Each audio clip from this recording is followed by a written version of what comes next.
எதுக்காக இதெல்லாம் பண்ணிட்டு இருக்க?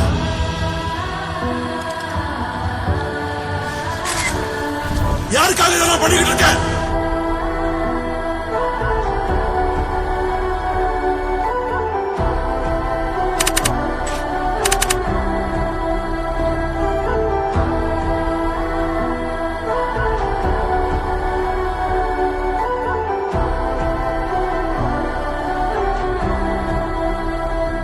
யாருக்காக இதெல்லாம் பண்ணிட்டு இருக்க? என் நெஞ்சில் குடியிருக்கும்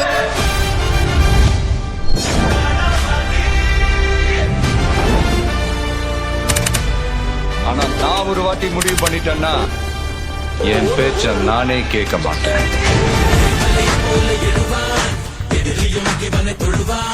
புயலை போல வந்து போர்க்களம் வென்றிடுவான், தனியே நின்று ஜெயிப்பான், தரணியில் என்று நிலை